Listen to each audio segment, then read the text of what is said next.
Now, proposed balanced budget amendments, I have reviewed every single one of them, and not one of them would balance the budget. Not one.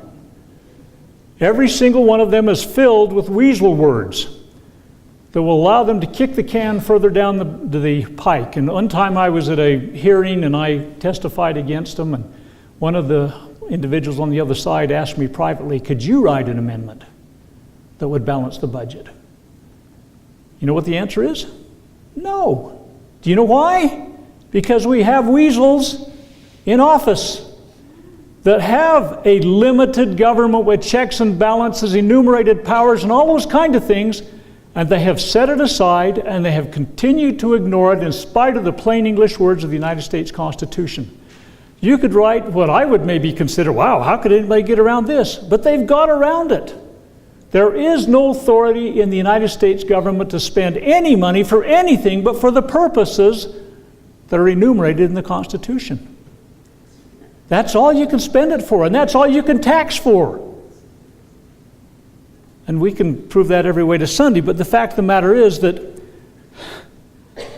these people could get together so easily and set aside our existing Constitution, just like the Founding Fathers did. In fact, when the Founding Fathers got done with their convention, it was held in secret, by the way, and it was, they came out on the 17th of September, and you heard about, well, Dr. Franklin, what kind of government have you given us? And he said, a republic, if you can keep it. Unless you go to Philadelphia now, they say a democracy, if you can keep it. So we can talk about that extensively, but that is not the truth. It is a republic. Be that as it may, Patrick Henry and others, Patrick Henry, by the way, was not at the convention. He was considered more of a firebrand. He lent more heat than light to subjects. But he was adamant that in writing the new Constitution, they had completely overstepped their bounds. They had become in what would be called today a runaway convention. And he said so. This is what he said. They exceeded their power. Is it perfectly clear? The Federal Convention ought to have amended the old system. For this purpose, they were solely delegated. The object of their mission extended to no other considerations. Well, so they overstepped their bounds. They're an autonomous body. They had every right to do so. Still had to be ratified. Well, let's go back to the idea about 3/4 of the states. This was mentioned earlier, the original Articles of Confederation. Boy, I wish there was time. I could present to you something I'll bet you've never read. The Articles of Confederation. Show of hands, how many have read the Articles of Confederation? Oh, there's been 2 or 3. Oh, how about that, sports fans? Oh, what diehards I deal with. The Amendments Convention, the Convention of States, the Levin Amendments, all of these things are a throwback to the Articles of Confederation that the Founding Fathers found to be such a failure. It's amazing the parallelisms between the documents and between the proposals and everything. But the Articles of Confederation required 100% of the states to consider changes and agree to them before it could happen. The convention in 1787 says that is not going to happen. In fact, one of the states didn't even attend with them. Some people call them Rogue Island for good reason. And they almost didn't join the Union later because they were roguish in their attitude. And they had a good history that would justify that, in my opinion. But at any rate, fact of the matter is they still put a pretty high resolution on that of nine of the states would have to ratify the new Constitution. So here we are today with 3/4. Well, that's still pretty high. That's 38 states, my friend. How could it possibly be that big a problem? 38 states couldn't possibly be tricked into this, could they? Well, does anybody remember the 14th Amendment? I wish there were time we could talk about how that was bulldozed through criminal activity to get the necessary ratification of states.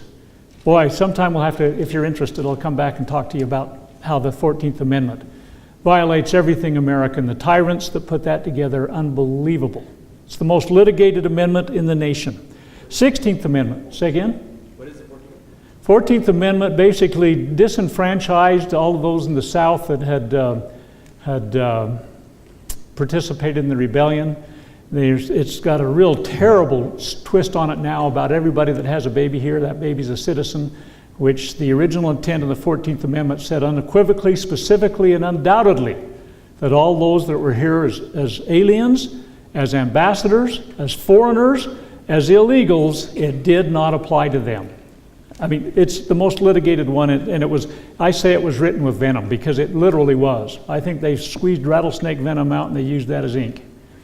I mean, it was horrid. And what they did to the states to get them to ratify that was unbelievable. The 1968, the Utah Supreme Court did a review of it. Their ultimate decision was pretty bad, but their review is very telling. They talked about the tyranny that was implemented and how it was absolutely wrong what happened to bring that 14th Amendment in. So anyway, that's one. Got 3/4 of the states though, even though they had to run over them with bulldozers to get them. 16th Amendment's the income tax. All of us know that's a happily ever after story. 17th Amendment's direct election of the senators, and by the way, that violates Article 5 of the Constitution. You can't believe that, can you? How can it violate? If an amendment, it changes the Constitution. No. What happened was the senators were previously elected by the state legislatures and represented the states at the national level. The states had a seat at the table. And the 17th Amendment removed the states from that formula, and now they are just statewide representatives of the people. The states are no longer represented at the national level at all, in violation of Article 5 of the Constitution. That takes probably more discussion than we got time for tonight, but it actually violates the Article 5 of the Constitution, which was brought up earlier this evening, that says you can't change the equal representation of the states. Yeah, the states were all represented equally, 2 each, in the national legislature. But the 17th Amendment says, no, the people are going to be electing them, so they're representing the people, and the House of Representatives still represents the people. It's a travesty, and we can show you what's happened to the economy in the United States since that happened, but that's another story. 18th Amendment, prohibition. Whether you're for or against alcohol, that issue does not belong in the United States Constitution. That's an issue that's way beyond the purview of anything that should have been brought to the national level. Okay, so yeah, 3/4 of the states have done bad amendments on numerous occasions, and we're still suffering under them. I wonder, could such a thing happen today? I just wonder. Think for a moment, if we had a convention today, who will be a modern CONCON delegate?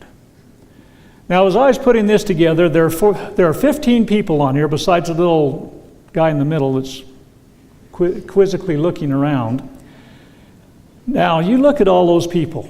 I have calculated by using all present and former state legislators, all present and former legislators in the United States, and executive branch people, governors, and so on and so forth, that I could make at least 1,000 slides with 15 different people on them.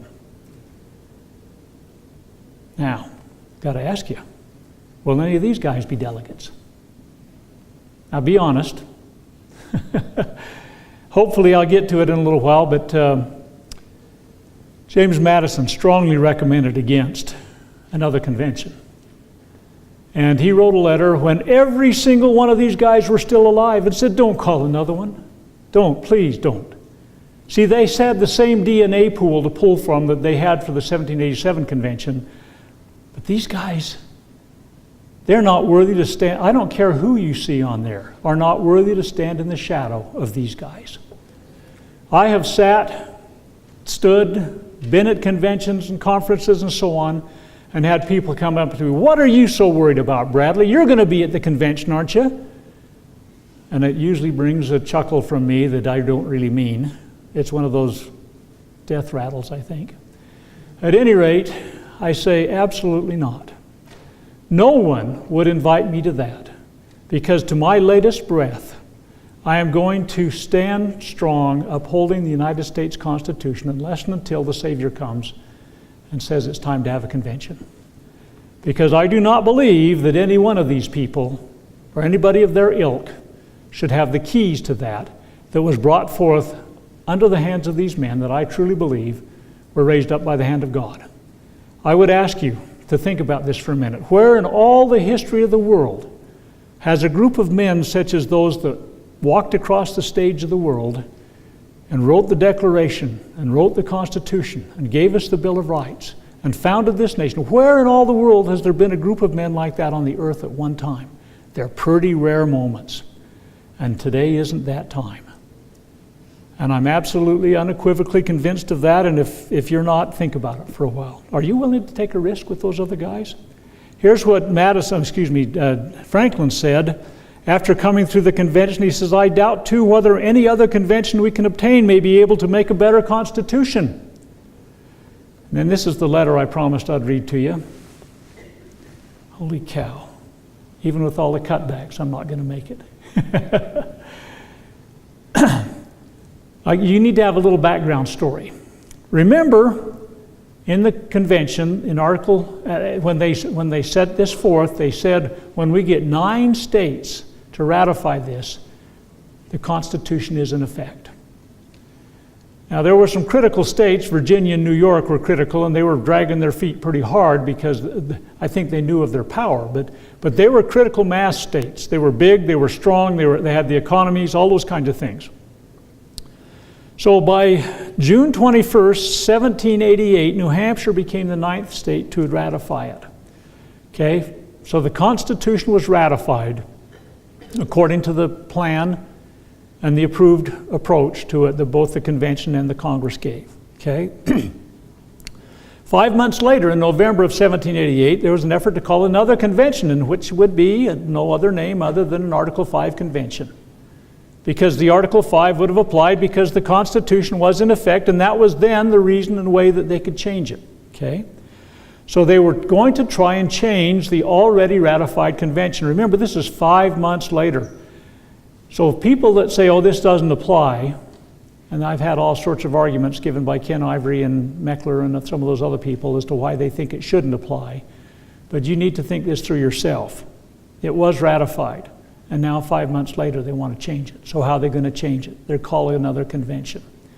So James Madison, the father of the Constitution, warned against another convention. And here's what he wrote back to this Mr. Thurberville that wrote this letter. You'll see his name at the end in case you want to write it down, do your own research. You wish to know my sentiments on the project of another general convention. That's a convention for the whole nation. Okay? General government is a national government. Okay?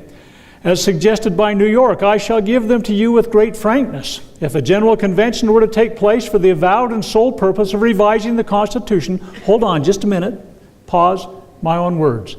These people want to call and change a few particular points of the Constitution. Just a few. Of revising the Constitution. They want to amend it. Okay, now going back to Mr. Madison. It would naturally consider itself as having a greater latitude than the Congress appointed to administer and support as well as to amend the system. It would consequently give greater agitation to the public mind, and election to it would be courted by the most violent partisans, that's his spelling, not mine, on both sides. It would probably consist of the most heterogeneous characters. Now that's a real soft euphemism for the type of people that might be going to it. At any rate, think of your own heterogeneous characters today. Would be the very focus of that. If you haven't thought of some of the people I've thought of, they're probably going to be there, you guys. You need to understand this. They really are heterogeneous characters. Anyway, would be the very focus of that flame which has already too much heated men of all parties. Would no doubt contain individuals of insidious views who, under the mask of seeking alterations popular in some parts but inadmissible in other parts of the Union, might have a dangerous opportunity of sapping the very foundations of the fabric. Remember, we're going to solve all the problems that have vexed this nation for those many, many decades. See how that happens? Under all these circumstances, it seems scarcely to be presumable that the deliberations of the body could be conducted in harmony or terminated in the general good. Having witnessed the difficulties and dangers experienced by the first convention, which assembled under every propitious circumstance, I should tremble for the result of a second, meeting in the present temper of America, and under all the disadvantages I have mentioned. I am yours, Sir James Madison. That's to George Thurberville in November of 1788. You need to remember at that very moment that he wrote that letter, every single one of those great men that sat in the convention of 1788 were still alive. Even Ben Franklin, the elder statesman. All of them could have been called to it, but he recommended against it even then, okay? So they promote this convention today of states or conference of states or whatever. Go read Article 5. Those terms don't even exist in the Constitution, and they're used as a ploy to get gullible Americans and legislators to believing that states will be completely in charge in any moment to have a convention. Okay, now Article 5 of the Constitution defines the process by which amendments may be brought forth. It says, Congress, when 2/3 of both houses shall deem it necessary, shall propose amendments, or on application of 2/3 of the several states, shall call a convention. Congress calls the convention. Those that would have you believe that the states call the convention do not read Article 5 the way it is written. Congress calls the convention. This is right out of Article 5. Get it out and read it as part of the, and then there'll be part of the Constitution when 3/4 of the several states ratify, based upon two modes of ratification.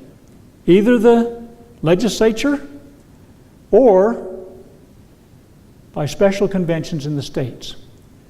Now let me just tell you a little quick story. Most of the time they send them back to the legislatures to be ratified, and that may be or maybe not the way we'll do this one. We don't know, but if they had one. But they did it on the